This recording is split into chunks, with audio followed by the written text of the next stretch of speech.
In the autumn of 1996, in a peaceful suburb in Ohio, a young woman went missing without warning on her wedding night.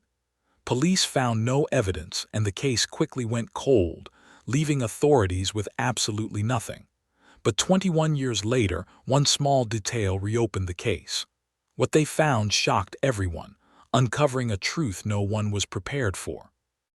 Before we begin, please like this video and subscribe to the channel to help us reach our first 1,000 subscribers. Now, let's get into today's missing person case. Sarah Miller was the kind of person who seemed to bring sunlight into any room she entered. At 24 years old, she worked as a kindergarten teacher in a small town where everyone knew each other. She was soft-spoken, endlessly patient, and fiercely protective of those she loved. To her younger sister, Emily, who was 16 at the time, Sarah was more than just a sibling. She was a role model, a best friend, and a steady anchor in the unpredictable waters of teenage life. Emily worshipped her older sister. She wanted to walk like her, talk like her, and someday find a love as seemingly perfect as the one Sarah had found. That love was Mark Davies. Mark was 26, charming, well-educated, and came from a highly respected, affluent family in the neighboring county. He worked in finance, drove a nice car, and knew exactly how to win over Sarah's parents, Thomas and Martha. Whenever Mark came over for Sunday dinner, he brought flowers for Martha and engaged in deep, respectful conversations with Thomas. He was, by all traditional standards, the perfect catch. Everyone said Sarah was the luckiest girl in the world. If there were ever any cracks in their relationship, Sarah never showed them to her family. She was always smiling, always agreeable, and always looking forward to the future. As the wedding day approached, the Miller house became a whirlwind of white tulle, floral arrangements, and guest lists. The excitement was overwhelming. The wedding was set for October 12, 1996, at the historic Oak Ridge Hotel, a massive, beautiful estate known for its sprawling gardens, grand ballrooms, and labyrinth of carpeted hallways. The day of the wedding arrived crisp and clear. The autumn leaves were bright shades of orange and gold, providing a breathtaking backdrop for the photographs. Emily stood by her sister's side as a bridesmaid, adjusting the long lace train of Sarah's wedding dress. Sarah looked absolutely stunning. Her dress was heavy satin and delicate lace, embroidered with tiny pearls that caught the light whenever she moved. But looking back on that morning, Emily would later remember a strange quietness about her sister. While most brides are buzzing with nervous energy or crying tears of joy, Sarah was incredibly still. She stared into the vanity mirror for a long time, her hands resting flat on the wooden table, taking deep, slow breaths. At the time, Emily just assumed it was normal wedding day jitters. The ceremony went off without a single problem. Mark wept as Sarah walked down the aisle. The vows were beautiful. The crowd cheered as they shared their first kiss as husband and wife. The reception that followed in the grand ballroom was everything a wedding should be. There was loud music, endless champagne, laughing relatives, and a packed dance floor. During the reception, Sarah seemed to come alive again. She danced with her father, hugged her students' parents who had been invited, and smiled for every camera flashed in her direction. But around 10 o'clock, the energy in the room began to wind down. The older guests started to say their goodbyes, and the music shifted to slower songs. It was around this time that Emily noticed her sister slip out the side doors of the ballroom. She figured Sarah was just going to the restroom to touch up her makeup or simply taking a moment to breathe away from the loud music. Sarah was gone for about 15 minutes. When she returned, she immediately found Mark, whispered something in his ear, and the two of them began making their final rounds to thank the remaining guests. By 11 o'clock, the reception was officially over. The newlyweds were staying in the bridal suite on the 4th floor of the hotel, while Sarah's parents and Emily were booked in rooms on the 2nd floor, planning to drive home the next morning. Hugs were exchanged in the grand lobby. Martha cried a little as she hugged her eldest daughter tight. Thomas shook Mark's hand, telling him to take good care of his little girl. Sarah gave Emily a long, tight squeeze. "I love you, Em," Sarah whispered into her sister's hair. "I love you too. Have a good trip," Emily replied, knowing the couple was scheduled to leave for their honeymoon in Hawaii the very next afternoon. Sarah and Mark stepped into the brass elevator. The doors slid shut and they were gone. The Miller family went to their respective rooms on the second floor, exhausted but incredibly happy. The wedding had been a massive success. Everything was perfect. But perfection is often just a very thin illusion. At 2:15 in the morning, a sound shattered the quiet of the hotel. It was a violent, frantic pounding on a heavy wooden door. Emily woke up with a start, her heart hammering in her chest. She shared a room with her parents, sleeping on the pull-out couch. The pounding was coming from their door. Her father, Thomas, threw off the blankets, stumbled through the dark, and unlatched the deadbolt. Mark practically fell into the room. He was wearing his suit trousers and an undershirt, his feet bare, his hair messy, and his eyes wide with a wild, uncontrollable panic. He was breathing so heavily he could barely form words. "She's gone," Mark gasped out, grabbing Thomas by the shoulders. "Sarah, she's gone." Martha rushed out from the bedroom, pulling her robe around her. "What do you mean she's gone, Mark? Did she go for a walk? Is she in the lobby?" No, you don't understand," Mark stammered, his voice cracking with hysteria. "I was in the shower. I took a shower. I came out and she wasn't there. I checked the hallway. I checked the ice machine. I went down to the front desk. The night manager hasn't seen her. Nobody has seen her. She's just gone." A cold feeling washed over Emily. It didn't make sense. It just didn't. Why would a bride leave her room at 2 in the morning? Thomas didn't waste time. He grabbed his coat and ran out the door with Mark, Martha, and Emily right behind them. They hurried to the elevator and took it up to the 4th floor. They ran down the long, quiet corridor to room 402, the bridal suite. The door was wide open. When Emily stepped inside, the breath left her lungs. The room was immaculate. There were no signs of a struggle, no overturned lamps, no broken glass, no messy bedsheets. In fact, the bed hadn't even been slept in. On the small table near the window, a silver bucket held a bottle of champagne, the ice long melted into water. 2 empty crystal glasses sat next to it.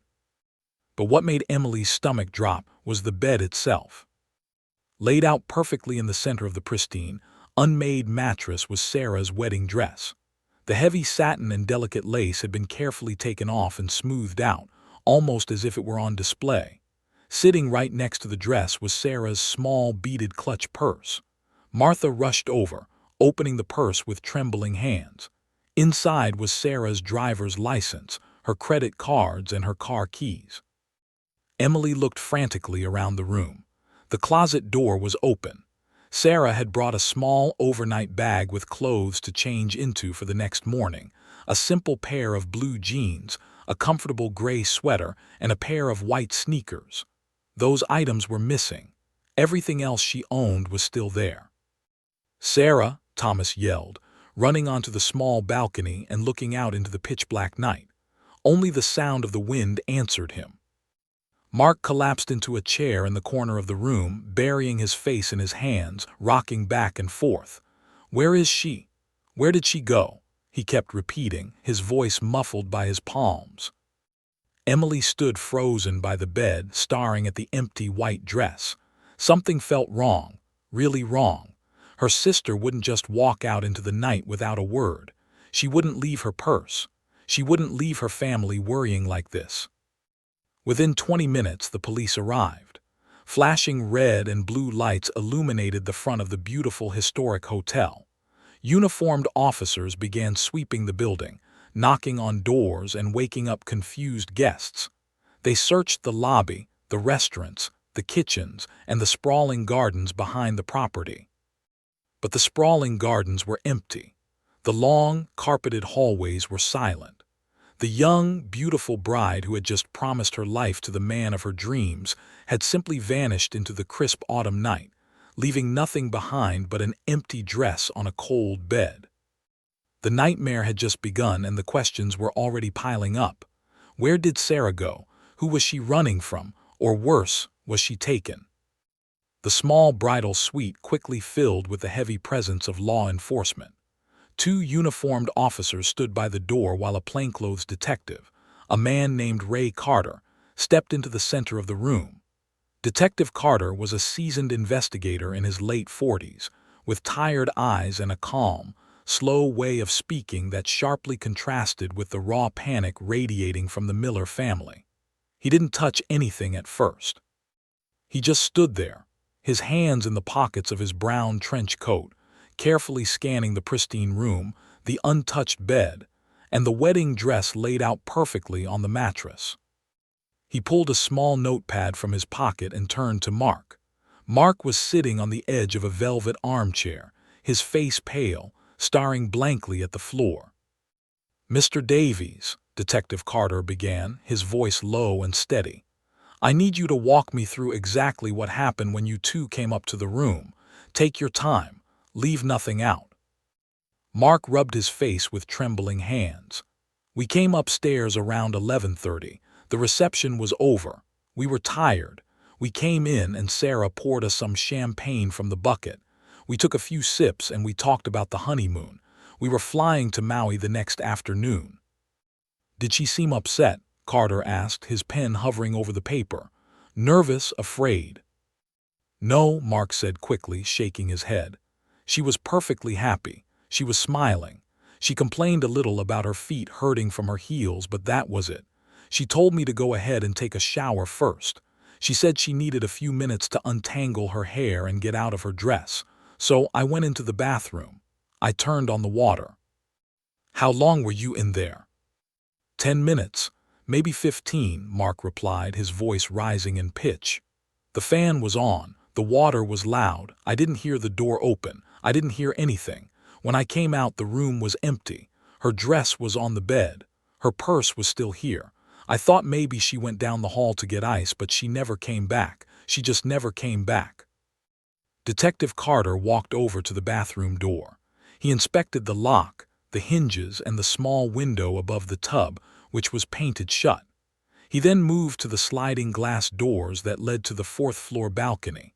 They were locked from the inside. If Sarah had left, she had walked right out the front door of the suite and down the main hallway. Emily stood in the corner of the room, her arms wrapped tightly around her own waist. She watched the detective work, her mind racing. It didn't make sense. It just didn't. Her sister was terrified of the dark. She was the kind of person who double-locked her doors at night and hated walking alone to her car. The idea of Sarah changing into jeans and sneakers and wandering out into a cold, dark hotel parking lot at 2 in the morning defied everything Emily knew about her. By the time the sun began to rise, painting the autumn sky in pale shades of pink and gray, the Oak Ridge Hotel had been transformed into an active crime scene. Yellow police tape blocked off the fourth floor.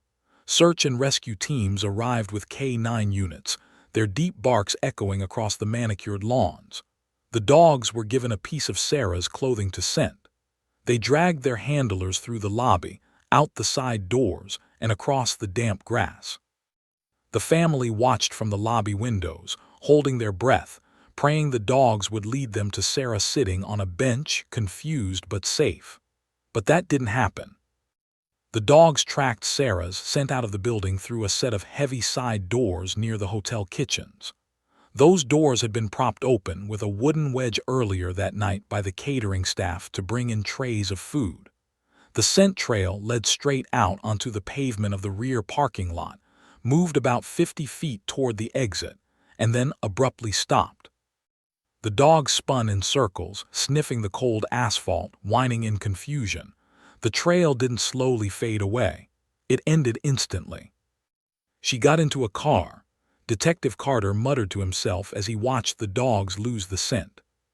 But whose car? The investigation kicked into high gear over the next 48 hours. The police interviewed every single guest staying at the hotel. They tracked down the catering staff, the bartenders, and the valets. The night manager, a young college student who had been sitting at the front desk reading a textbook, swore he hadn't seen anyone matching Sarah's description walk through the main lobby after midnight. Because the Oak Ridge Hotel was a historic building, it didn't have the modern security cameras that most businesses had. There was only one grainy, black and white camera positioned over the front desk, and it pointed only at the cash register. The footage from that night showed nothing but empty space. Police checked the phone records for room 402. No calls had been placed from the room, and no calls had been received. They checked Sarah's bank accounts and credit cards. There was zero activity. It was as if she had simply evaporated into the thin autumn air. The days following the disappearance were a blur of absolute agony for the Miller family. Thomas and Martha were forced to return to their house without their daughter. The living room was still filled with wrapped wedding gifts, stacked neatly in the corner, waiting to be opened. Every time Martha looked at them, she broke down in violent, heavy sobs. Thomas stopped going to work. He spent his days driving aimlessly around the county, staring into the woods, walking through abandoned lots, and putting up thousands of missing person flyers.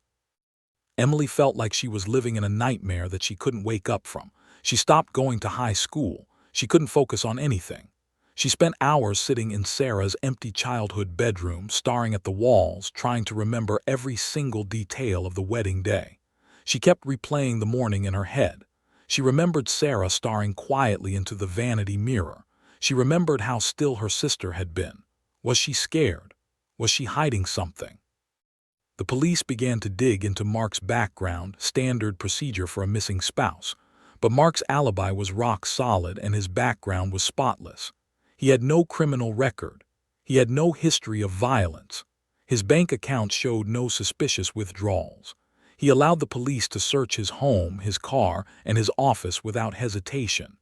He even took a polygraph test and passed it without a single sign of deception. Mark seemed genuinely broken. He called the police station 3 times a day begging for updates. He offered a massive $50,000 reward from his own savings for any information leading to Sarah's return. As far as the authorities were concerned, Mark Davies was a grieving husband, not a suspect. Weeks turned into months and the harsh Ohio winter set in.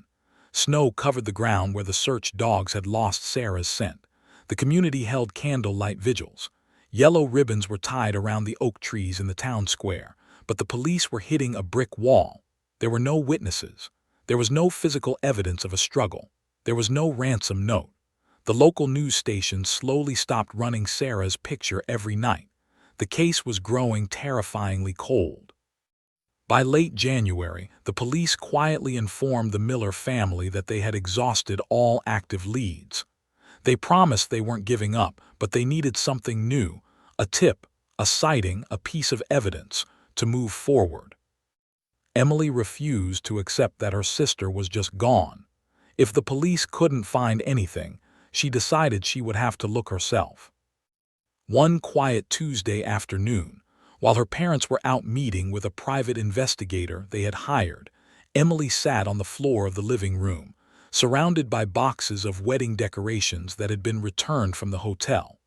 Among the fake flowers, leftover napkins, and guest books, she found a heavy cardboard box labeled with a black marker. It contained the disposable cameras from the reception. Back in 1996, it was a popular wedding trend to leave cheap, single-use cameras on the tables so guests could take candid photos throughout the night. The Miller family had collected over 20 of these cameras after the reception, but in the chaos and trauma of Sarah's disappearance, they had been completely forgotten, tossed into a box and shoved into a corner. Emily's heart raced. She gathered all 22 cameras, put them in her backpack, and drove straight to the local pharmacy. She paid extra for 1-hour photo processing, packing the aisles of the store while she waited. Her hands were shaking. She didn't know what she was hopping to find. Maybe a picture of someone who shouldn't have been there. Maybe a clue. When the clerk handed her the thick envelopes of photos, Emily didn't even wait to get home. She went out to her car, locked the doors, and tore open the first envelope. Most of the photos were exactly what you would expect. Blurry pictures of aunts and uncles dancing, overexposed shots of the wedding cake, crooked photos of people cheering with champagne glasses. She looked through hundreds of images, her hopes slowly draining away with each passing picture. Everything looked normal. Everyone looked happy. She opened the very last envelope. This camera had been placed on table number 12, located near the back of the ballroom, right next to the side doors leading to the hallway. Emily flipped through the photos, a picture of a centerpiece, a picture of a guest laughing, and then she stopped. Her breath hitched in her throat, her blood ran cold. It was a photo taken late in the evening. The main subjects of the picture were two older guests dancing in the foreground, completely out of focus. But in the background, near the heavy wooden side doors of the ballroom, stood Sarah. She was alone, standing away from the crowd, but she wasn't smiling. Emily stared closely at her sister's face. Sarah looked terrified. Her eyes were wide, her posture stiff and unnatural, and she wasn't looking at the camera. She was looking down at her hands. Emily held the photo up to the light, squinting to see the grainy details. In the photograph, Sarah was holding a small, folded piece of white paper. Someone had handed her a note. Emily quickly looked at the next photo in the stack. It was taken just seconds later. In this picture, Sarah was pushing her way through the heavy wooden doors, leaving the ballroom. She was looking over her shoulder, casting one final, panicked glance back into the crowded room. The timeline clicked perfectly in Emily's mind. This was the exact moment Sarah had vanished for 15 minutes during the reception. The 15 minutes right before she returned, whispered something to Mark, and went upstairs. She hadn't just gone to the bathroom. Someone had slipped her a note, and whatever was written on that paper had terrified her enough to leave the party. Emily's hands shook violently as she dropped the photo onto the passenger seat. The police had asked everyone if Sarah had spoken to anyone strange that night, and everyone had said no. But they were wrong. The mystery wasn't just about how Sarah left the hotel room. It was about who summoned her into the hallway during the most important night of her life, and what they had told her that made her walk away from everything she loved. Emily did not wait a single second. She threw the car into drive and sped straight to the police station. She slammed the heavy photo envelope onto Detective Carter's desk, her hands trembling so hard she could barely point to the image. Detective Carter pulled a magnifying glass from his drawer and hovered over the grainy photograph. For a long, tense moment, the seasoned investigator said absolutely nothing. He just stared at the terrified expression on Sarah's face and the small, folded piece of white paper clutched tightly in her fingers. She didn't just walk out, Emily pleaded, her voice cracking. Someone gave her that note. Someone terrified her. You have to find out who it was. The photograph changed the entire direction of the investigation. The police immediately launched a second wave of interviews. They tracked down every single guest who had been seated near the back of the ballroom. They questioned the catering staff again. They aggressively interrogated Mark, asking him if Sarah had any secret enemies, any jealous ex-boyfriends, or any gambling debts. But 1996 was not an era of high-definition digital cameras or advanced tracking software. The photo was too blurry to identify anyone standing in the shadows nearby, and human memory is incredibly fragile. By the time the police re-interviewed the guests, weeks had passed. People were confused.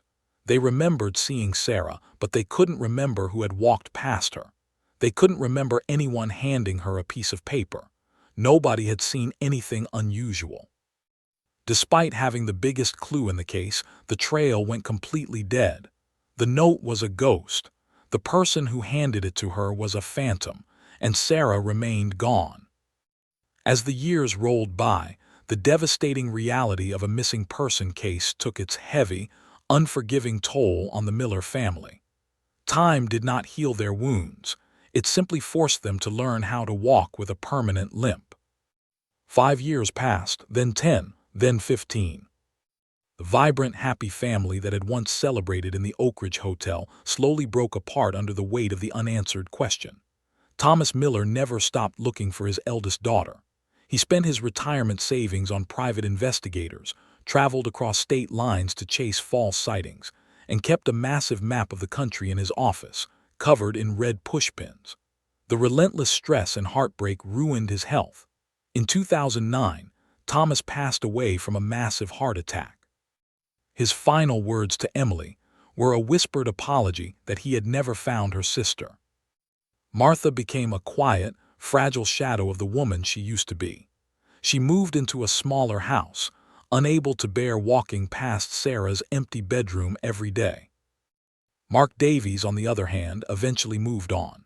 For the first few years, he was a regular presence at the Miller house, crying with Martha and helping Thomas hang posters.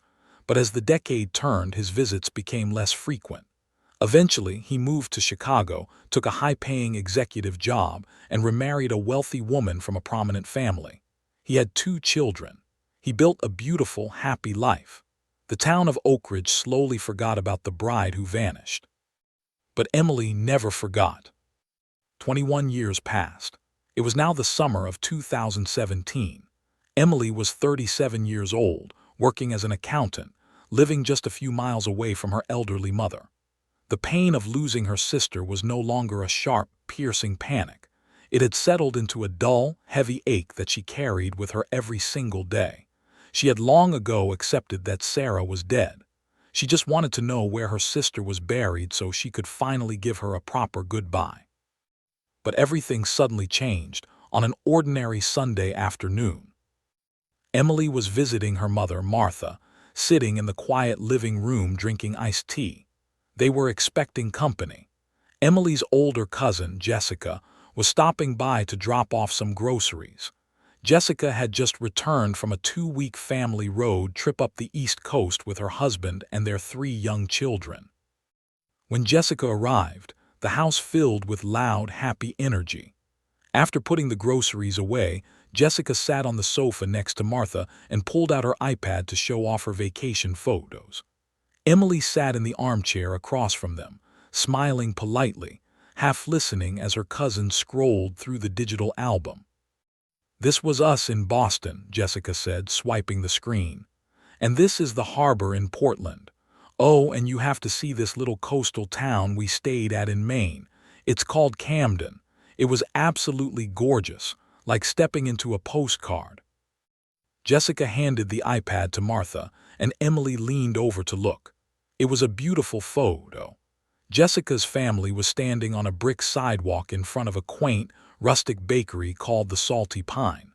The children were holding massive chocolate chip cookies, and everyone was smiling brightly at the camera. "Looks like a wonderful trip," Martha said softly, handing the iPad toward Emily so she could see. Emily took the tablet. She looked at her cousin's smiling family. She looked at the rustic wooden sign of the bakery. And then her eyes drifted to the background. Behind Jessica's family, standing just outside the open door of the bakery, was a woman. She was holding a tray of fresh bread, caught mid-step by the camera's flash. The woman looked to be in her mid-40s. She had short, graying hair and was wearing a simple white apron over a blue flannel shirt. Emily stopped breathing. The living room faded away. The sound of her cousin talking turned into a muffled buzz. Emily's hands began to shake violently. She placed 2 fingers on the glass screen of the iPad and slowly pinched outward, zooming in on the woman in the background. The image blurred slightly as it enlarged, but the facial features remained clear. The shape of the jaw, the slope of the nose, the deep, expressive eyes. "Emily," Martha asked, noticing her daughter's sudden, ghostly pale face. "Honey, what's wrong?" Emily didn't answer. She couldn't speak. She zoomed in tighter, focusing on the woman's right hand, which was gripping the edge of the metal baking tray. Right there on the back of the woman's wrist was a very distinct, dark, star-shaped birthmark. Emily's vision swam with tears. It was the exact same birthmark her sister had. It was the exact same face, aged by 21 years. "Where?" Emily choked out, her voice a harsh, broken whisper. "Where exactly did you take this picture, Jessica?" Jessica looked confused. In Camden, Maine, right outside that bakery. Why?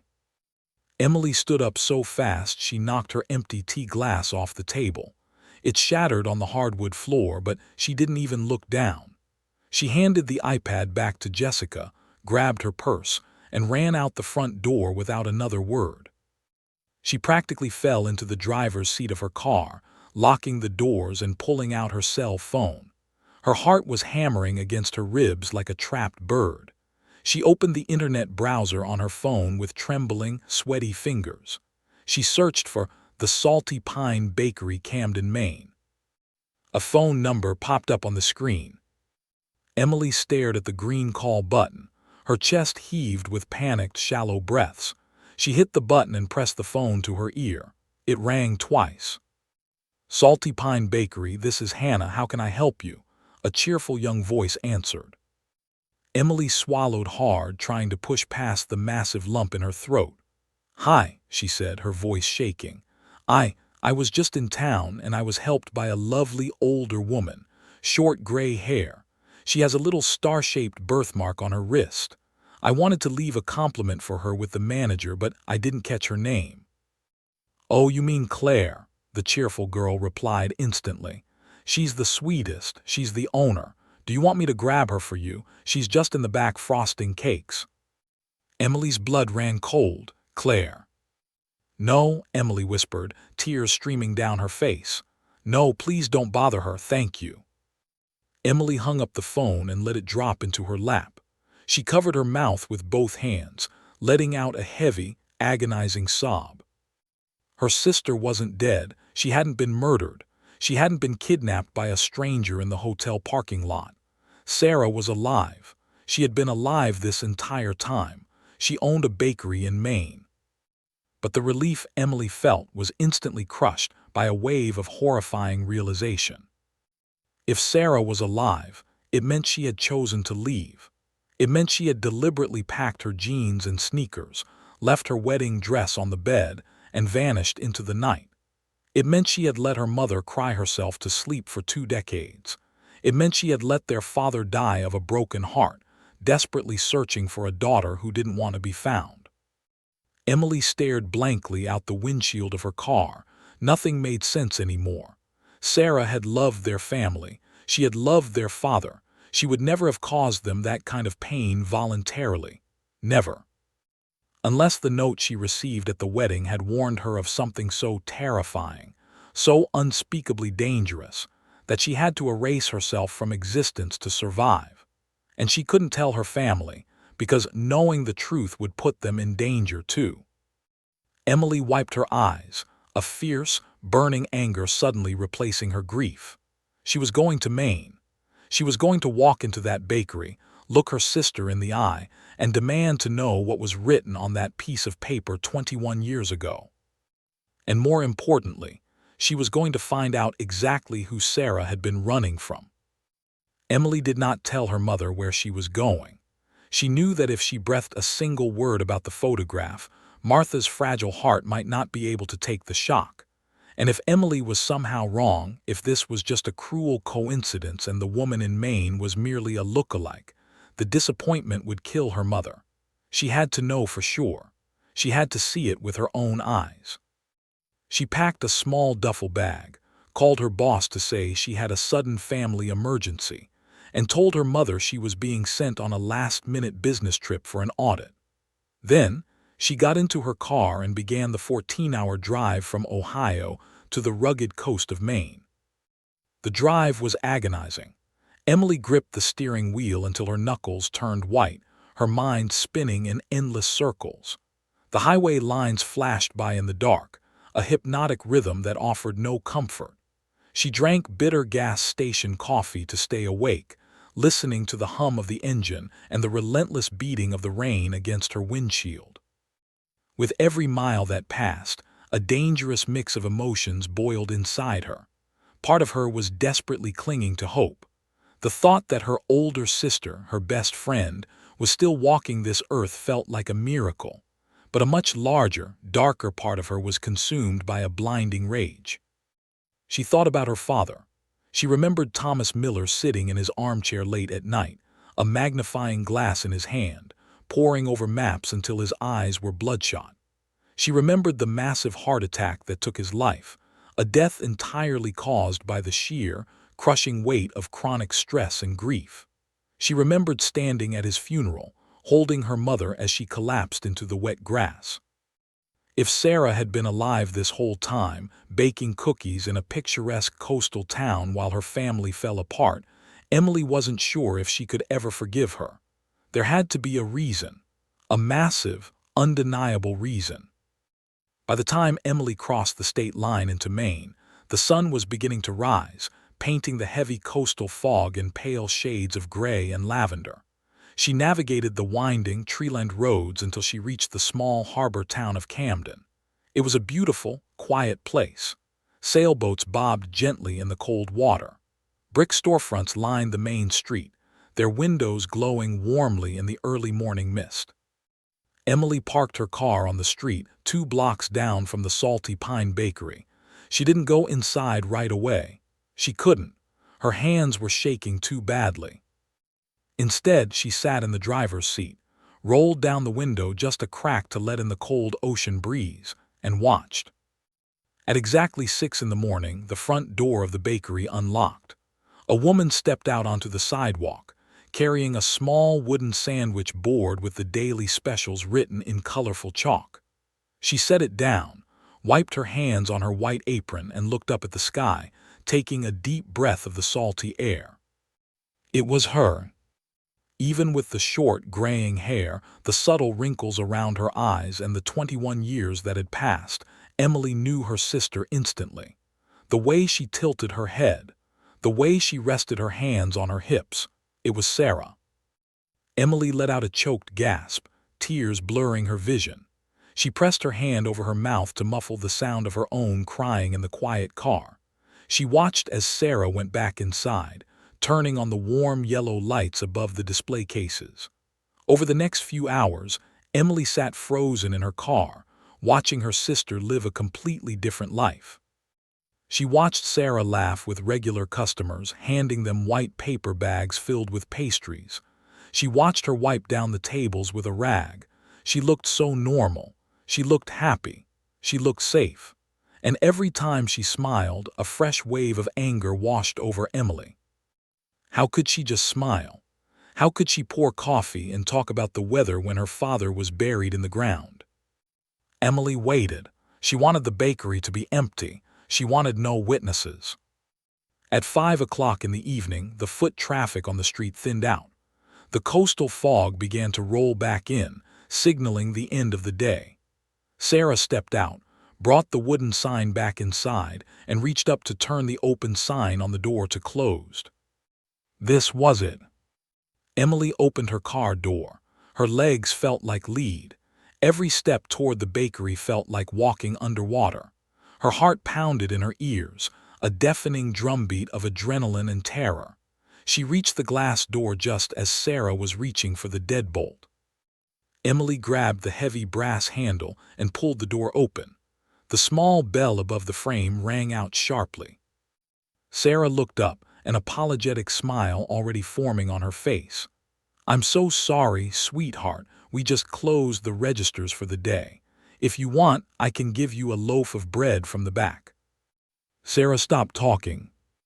The apologetic smile completely vanished. The color drained from her face, leaving her as pale as a ghost. The white ceramic coffee mug she was holding slipped from her fingers. It hit the hardwood floor, shattering into dozens of sharp pieces. Hot coffee splashed across Sarah's white apron and sneakers. She didn't even flinch. The two sisters stood 10 feet apart. The only sound in the bakery was the low hum of the glass refrigerator cases. "Sarah," Emily whispered, her voice cracking under the weight of 2 decades of grief. Sarah's eyes filled with sudden, violent terror. She didn't step forward to hug her sister. She didn't cry tears of joy. Instead, she frantically looked past Emily, staring out the large glass windows into the foggy street. Her chest heaved with panic. "Did anyone follow you?" Sarah demanded, her voice a harsh, terrified hiss. Emily blinked, thrown off by the reaction. What? No, I drove here alone. Sarah, what are you? Before Emily could finish her sentence, Sarah rushed forward, grabbed Emily by the arm, and yanked her all the way into the bakery. She slammed the heavy glass door shut, locked the deadbolt, and quickly pulled down the thick green window shades, plunging the front of the shop into shadows. Sarah, stop, Emily yelled, pulling her arm away. What is wrong with you? Do you have any idea what you've done to us? Dad is dead. Mom is a shell of a person. I have spent 21 years thinking you were murdered in a ditch somewhere. And you're here. You're just making bread. Sarah pressed her back against the locked door, burying her face in her hands. Her shoulders shook as a deep, agonizing sob ripped from her chest. I couldn't tell you, she cried, sliding slowly down the wooden door until she hit the floor. I wanted to. God, Em, I wanted to call you every single day, but I couldn't. Why? Emily screamed, the anger finally boiling over. She didn't care who heard them. You walked out on your wedding night, you left your dress on the bed, you let the police search the woods with dogs. Why did you do it? Sarah looked up, her face wet with tears, her eyes wide with a fear so profound it made Emily take a step back. Because if I didn't leave that night, Emily, he was going to kill all of you, Sarah whispered, her voice trembling. Mom, Dad, you, me, he would have slaughtered our entire family. Emily felt a cold chill run down her spine. Who? She asked, though a sickening feeling in her stomach already knew the answer. Mark. Sarah nodded slowly, pulling her knees to her chest. You thought he was perfect. Everyone did. He had the money, the charm, the respected family name, but it was all a mask. The man I married wasn't a finance executive, Em. He was a monster, and I didn't find out until the reception. Emily's mind raced back to the photograph. The blurry image of her sister standing by the side doors, looking down at a folded piece of white paper. The note, Emily said, her voice barely a whisper. Someone handed you a note at the wedding. Sarah wiped her eyes and slowly stood up from the floor. She didn't say another word. She turned and walked toward the kitchen area, pushing through the swinging metal doors. Emily followed her, her heart hammering against her ribs. The back kitchen was warm, smelling of yeast and roasted flour. Sarah walked past the massive metal ovens and entered a small, cramped office in the back corner. She closed the blinds on the single window, then knelt down beside a metal filing cabinet. With shaking hands, Sarah pulled away a loose floorboard hidden under a small rug. Beneath it was a heavy, fireproof metal lockbox. She dialed a combination, her fingers moving quickly, and popped the latch. Inside the box were three things: a stack of old $100 bills, a fake passport with Sarah's picture and the name Claire Thomas, and at the very bottom, carefully preserved in a clear plastic sleeve, was a folded piece of white paper.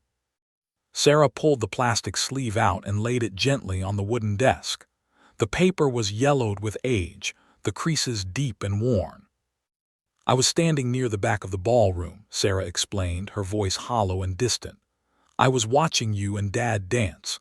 A woman brushed past me. She was wearing a catering uniform, a white button-down shirt and black pants. She bumped into my shoulder, shoved this paper into my hand, and whispered, "Read it in the bathroom or you won't survive the night."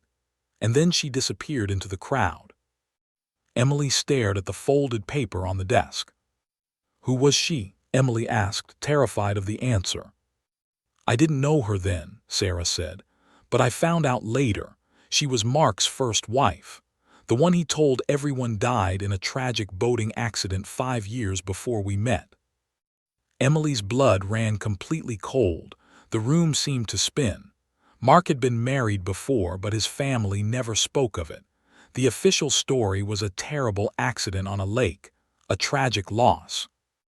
She wasn't dead, Sarah whispered, her eyes locked on the paper.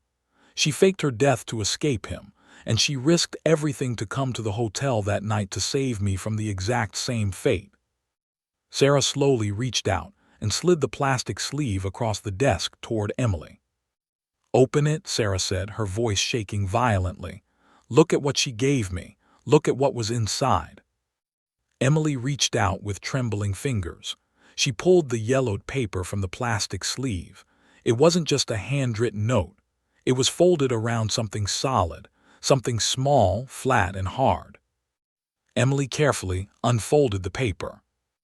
When she saw what was resting inside, the breath completely left her lungs. Her eyes widened in absolute, paralyzing horror. The truth of what Mark Davies really was, and what he had planned to do on their wedding night, was staring right back at her. And it was far worse than anything she could have ever imagined. Resting in the center of the yellowed, deeply creased page was a small, flat brass car key. Emily stared at the dull metal, her mind struggling to process what she was looking at. Slowly, her eyes moved to the handwritten words on the paper. The ink was faded, but the frantic, jagged handwriting was still perfectly legible. The note began without a greeting. "My name is Claire Davies. Mark told you I died in a tragic boating accident 5 years ago. I didn't. I ran. Mark is not a finance executive. He is broke, drowning in illegal gambling debts, and he is a monster. He marries women with stable, loving families, takes out massive, fraudulent life insurance policies on all of them, and then orchestrates terrible accidents." Emily felt the breath leave her lungs. Her hands began to shake so violently that the paper rattled in the quiet office. She kept reading. "He has a $2 million policy on you. But worse, he secretly forged policies on your mother, your father, and your little sister. He plans to crush a sedative into your champagne tonight. When you pass out, he will drag you into the shower, break your neck, and make it look like a tragic slip and fall. After he collects the money, he plans to cut the brake lines on your parents' car before they drive home. If you go to the police, you will all die. Mark's uncle is the county judge. He will bury the evidence, tip Mark off, and Mark will slaughter your family out of pure spite." Tears began to spill over Emily's eyelashes, splashing onto the wooden desk.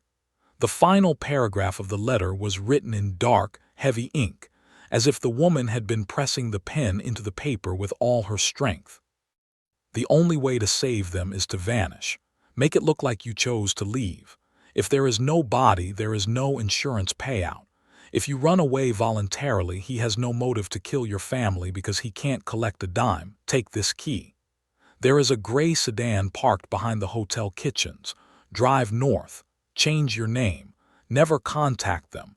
It is the only way your family lives." Emily dropped the letter. The world felt like it was spinning completely out of control. She looked up at Sarah. Her older sister was standing in the shadows of the bakery office, her face pale, her eyes hollow with the weight of 21 years of absolute trauma. "He told the police we drank the champagne," Sarah whispered, her voice trembling as the memories flooded back. "He lied. We got to the room and he poured 2 glasses. He smiled at me, He kissed my forehead and told me how much he loved me. Then he went into the bathroom to turn on the shower." Sarah wrapped her arms around herself, shivering despite the warmth of the bakery ovens. "I was standing there in my wedding dress," Sarah continued, tears streaming down her face. "I took the champagne glasses and poured them down the sink. I took off my dress and laid it perfectly on the middle of the bed. I wanted him to know that I wasn't kidnapped. I wanted him to know that I figured it out and that I chose to walk away. I left my purse. I left my cards. I snuck down the back stairwell, found the gray sedan parked behind the kitchens, and I drove until I hit the ocean." Emily felt a sickening wave of realization crash over her. All these years she had been angry. For the entire 14-hour drive to Maine, she had hated her sister. She had blamed Sarah for their father's death. She had blamed Sarah for their mother's broken heart. But Sarah hadn't abandoned them. Sarah had sacrificed her entire existence. She had given up her identity, her family, her home, and the life she was supposed to live, all to keep a monster away from the people she loved. She had taken the name Claire to honor the woman who had risked everything to save her. Emily broke down. A loud, agonizing sob tore from her throat. She stumbled forward, throwing her arms around her older sister. Sarah caught her, holding her tightly as they both collapsed to the floor of the tiny office. They held on to each other, crying for all the years they had lost, for the birthdays they had missed, and for the father who had died searching for a daughter who was desperately trying to protect him. "I'm so sorry," Emily cried into her sister's shoulder. "I'm so sorry I was angry. You saved us. You saved all of us." "I missed you so much," Sarah sobbed, burying her face in Emily's hair. "Every single day. I just wanted to call you. I just wanted to hear your voice." They sat on the floor of the bakery for a long time, holding each other in the dim light. But as the tears finally began to slow, a new, sharp realization cut through the heavy emotional fog in Emily's mind. Mark's uncle, the corrupt county judge who would have protected him, had died of lung cancer 8 years ago. Mark no longer lived in their small Ohio town. He lived in a massive mansion in Chicago. He was wealthy, and more importantly, he was married again. Emily pulled back, looking Sarah dead in the eye. "Mark is in Chicago. He has a new wife. He has kids." The color drained from Sarah's face. The terrifying pattern of Mark's life suddenly loomed over them like a dark storm cloud. If Mark needed money, or if he was bored of his current life, his new family was in grave danger. "We can't go to the local police," Emily said, her voice hardening with a fierce, burning determination. "But we don't have to. We are going to the FBI. We have the letter, we have the key, and we have you." The next morning, the two sisters did not drive back to Ohio. They drove straight to the FBI field office in Boston. When they sat down in the sterile, brightly lit interview room and slid the yellowed letter across the metal table, the federal agents were skeptical. It sounded like a movie plot. A runaway bride returning from the dead 21 years later to accuse a prominent Chicago executive of attempted murder. But as Sarah detailed exactly what happened that night, and as the FBI dug into Mark Davies' past, the terrifying truth began to surface. Federal investigators quietly pulled the financial records from 1996. They found the massive, fraudulent life insurance policies that Mark had secretly taken out on the entire Miller family, just days before the wedding. They tracked down the vehicle identification number of the gray sedan Sarah had driven away in, proving it had been purchased under a fake name connected to Mark's supposedly dead first wife. But the most chilling discovery happened in Chicago. Under the cover of a massive financial fraud investigation, the FBI obtained a wiretap on Mark's current phones. Within a week, they intercepted a conversation between Mark and a shady private medical supplier. Mark was heavily in debt again, having lost millions in poor stock investments, and he was trying to purchase an untraceable, highly concentrated paralytic drug. He was planning to do it again. The takedown was swift and absolute. On a cold Tuesday morning, 2 weeks after Emily walked into the bakery, a team of armed FBI agents raided Mark Davies' sprawling estate in the Chicago suburbs. Mark was sitting at his dining room table, drinking coffee and reading the morning paper, playing the role of the perfect husband. When the agents kicked the doors open, throwing him against the wall and snapping handcuffs onto his wrists, Mark was furious. He demanded to call his lawyers. He threatened to sue the entire federal government. He maintained his arrogant, wealthy facade all the way to the federal holding facility.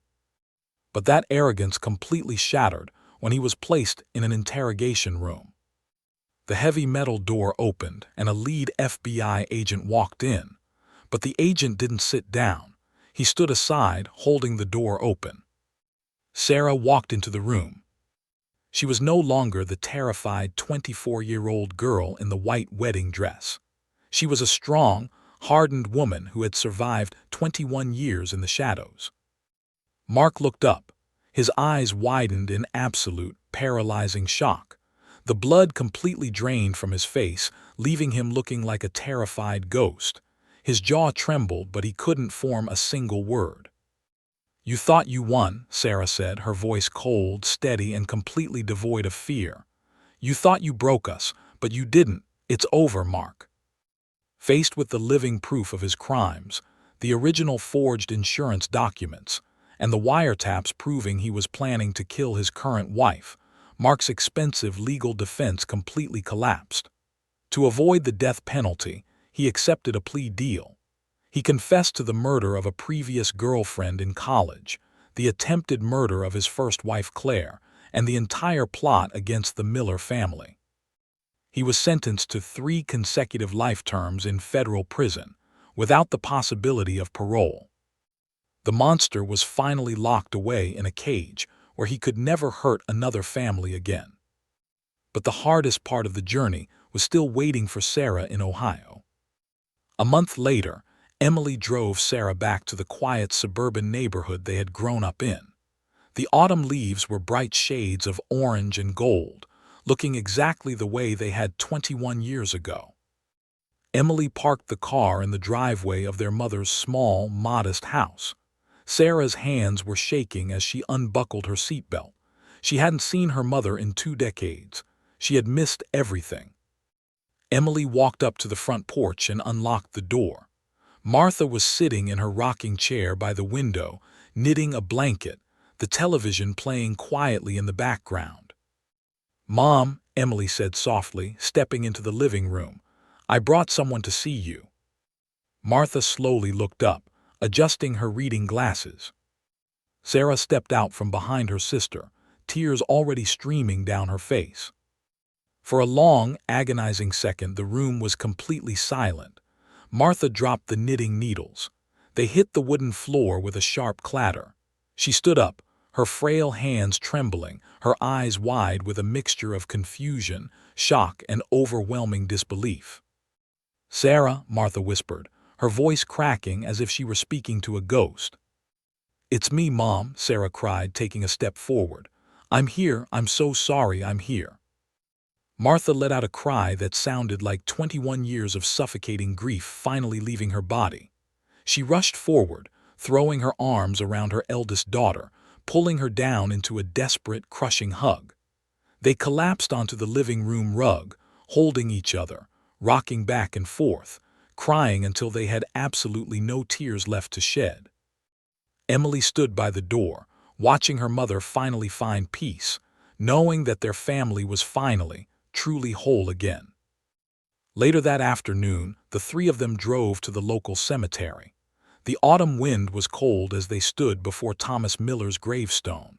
Sarah knelt in the damp grass, placing her hand gently on the cold granite marker. She told her father everything. She told him why she had to leave. She thanked him for never giving up on her, and she promised him that she was never going to leave again. The town of Oak Ridge never fully understood the details of what happened. The rumors faded, replaced by the incredible news that the vanished bride had finally come home. Sarah eventually sold her bakery in Maine and moved back to Ohio, buying a small house just 3 blocks away from her mother and sister. She opened a new bakery right in the center of town. Every morning, Emily would stop by for coffee before work, and Martha would spend her afternoons sitting in the corner booth, watching her daughters laugh together behind the counter. Sometimes, the darkest mysteries in life are not solved by brilliant detectives or massive police searches. Sometimes, the truth simply waits. It waits for the right moment, the right photograph, and the right person to look closely enough to see what was hidden in the background all along. Sarah Miller lost 21 years of her life to a monster, but in doing so, she saved the people she loved the most. And in the end, love proved to be much stronger than the darkness that tried to destroy them.